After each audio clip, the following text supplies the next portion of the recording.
It's a fine day for a walk on the beach here at Cape Cod, Ray. It is. But look out there on the horizon, Jeff. Those clouds look pretty dark. Yeah. And the ocean, it looks a little angry off the coast of Wellfleet. It does. It's a reminder, I guess, that the sea is always changing. And when the waters turn rough, it could take lives. Well, that's true today, and it was true centuries ago. So what do you think is causing these rough waters today? Well, usually, Jeff, it's the low-pressure weather system where winds create choppy water and press down on the ocean, creating big waves far offshore that move inland with a larger-than-normal force. Well, yeah, it could be that. Or maybe it's Goody Hallett, the Witch of Wellfleet, taking out her wrath on helpless sailors.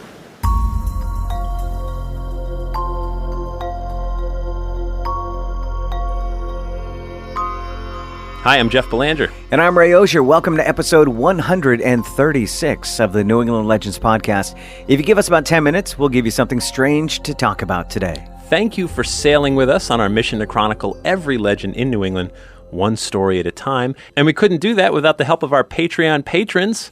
These folks are not just funding a podcast, they're funding a movement because they know these stories are important. They have something to teach us, and they bring us together.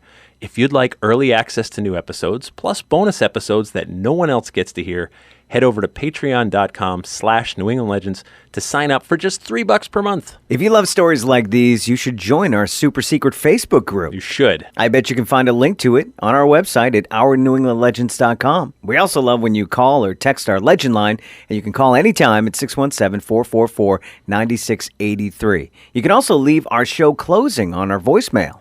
So maybe low-pressure storm systems and moon phases explain some rough waters. I get it.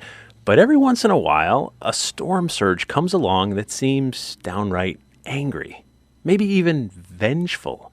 How do you explain how some ships weather the storm while others are destroyed? Sometimes it feels like it's beyond random chance, as if some preternatural power might really have it in for you. Ooh, like a witch? Like a witch. So let's head back to the year 1712 and set this up.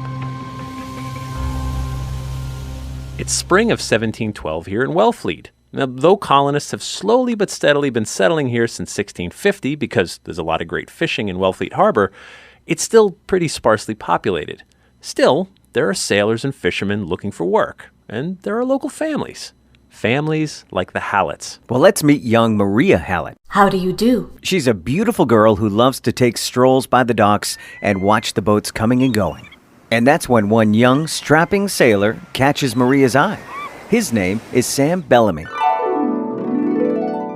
Soon, some coy glances turn into lingering stares. And then those lingering stares turn into smiles. And the next thing you know, the two are talking and holding hands. Maria is young, and her family would not approve of her mixing it up with a common sailor like she is. So the romance is kept a secret. But still, Maria is falling head over heels for Bellamy. The couple continue their courtship in secret. They steal time with each other whenever they can, and they can't seem to keep their hands off of each other. And there's the problem. You've got young people who are meeting in secret, unchaperoned, and the next thing you know... Oh, Maria Hallett is pregnant. Now this is one of those secrets one can only keep for so long. Now Sam Bellamy promises he's going to do right by Maria, but first he's got a tip he simply must follow. There's talk of sunken treasure in the Caribbean. Now with that money, he could come back to Wellfleet and provide a proper life for Maria and their unborn child. Oh, Samuel, you do promise you'll come back to me, won't you? He gives his word and sets off to find his fortune. Now, as Sam Bellamy sails south to find his fortune, he also finds something else. Bellamy finds himself in the company of pirates. Because if you can't find sunken treasure, you can always go plunder it from ships still afloat. Bellamy takes to piracy pretty quick. His crew call him Black Sam. He loves the freedom, seeing new places, and the plunder. Yar. Pretty soon, he forgets all about that girl in Wellfleet. Back in Wellfleet, Maria Hallett does not forget about Sam Bellamy. As weeks turn to months, the baby growing in her belly serves as a daily reminder of the man who promised to return.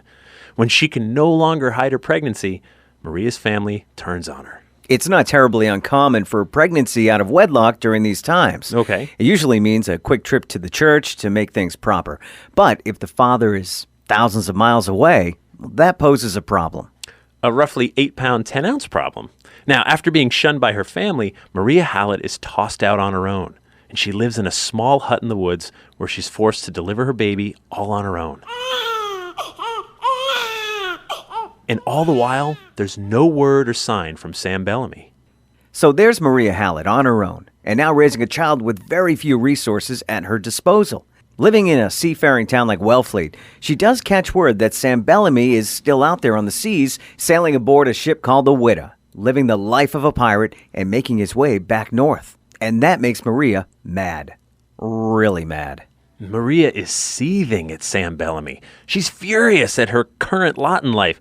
So she turns to the one person you can always turn to when you're raging with hatred and have nowhere left to go. Okay, who's that?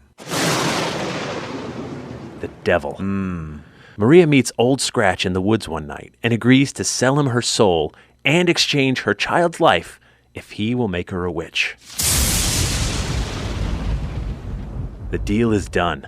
Maria Hallett signs the devil's book, and she leaves the woods that night with powers a mere mortal can only imagine. And all the while, Bellamy's ship, the Whydah, is sailing toward Wellfleet on the hunt for more treasure and more ships to plunder.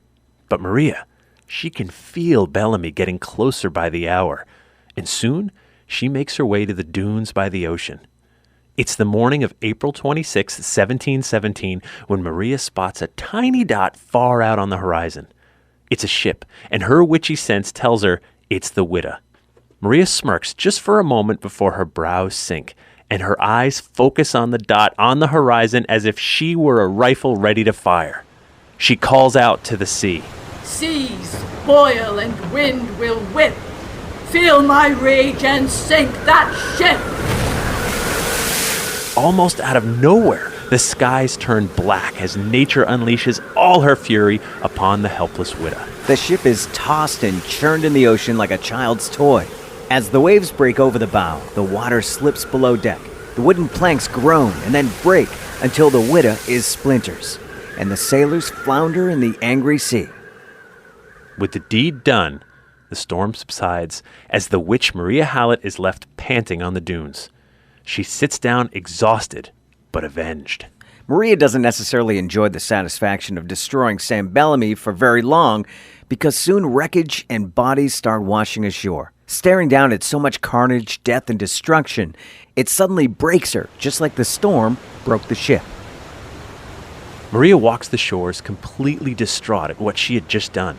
The sailors she never knew wash up at her feet, and then suddenly, there's a body she does recognize. It's Sam Bellamy. Maria should feel vindicated. She should feel happy, but she's not. She's broken, completely broken, seeing the man she loved and the father of her child lying dead because of the evil spell she just cast. It's right here and right now that Maria Hallett snaps. No! No one ever sees Maria again. Well, not alive anyway. And that brings us back to today. Maria Hallett's ghost has haunted the shores of Wellfleet ever since. They say you can still hear her wailing cries in the wind. Others see her distraught apparition walking the beach and looking forlorn. All right, hold on. Okay. In the beginning of this adventure, you called her Goody Hallett. Right. And Goody is short for good wife. Right. It was a term used to describe any married woman in good standing in her community. That's true. But it looks like Maria Hallett was never married. There's a few versions of this story floating out there. Now, in some, Maria and Sam Bellamy did get married, and Goody Hallett stayed true to her man. And when she saw his broken ship and body washed up on shore, that's when she broke. Or maybe she called herself Goody Hallett in an effort to hide the fact that she wasn't married. We're never going to know.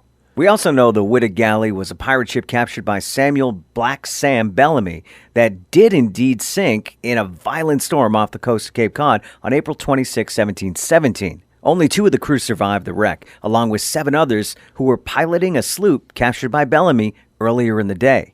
6 of the 9 hanged for piracy.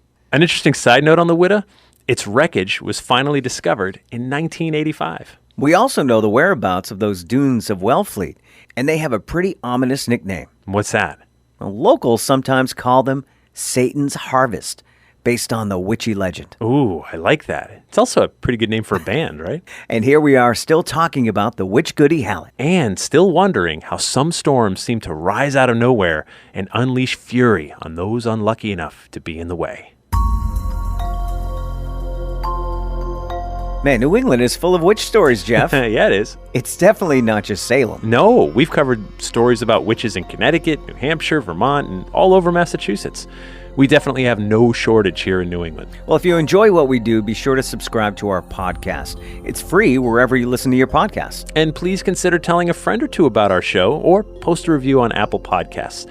Those reviews help others find our show and grow our community of legend hunters. And a quick reminder that the discussion about these episodes continues in our New England Legends Extra podcast. If you go to patreon.com/New England Legends for just $3 per month, you'll get access to all the extras we're posting over there.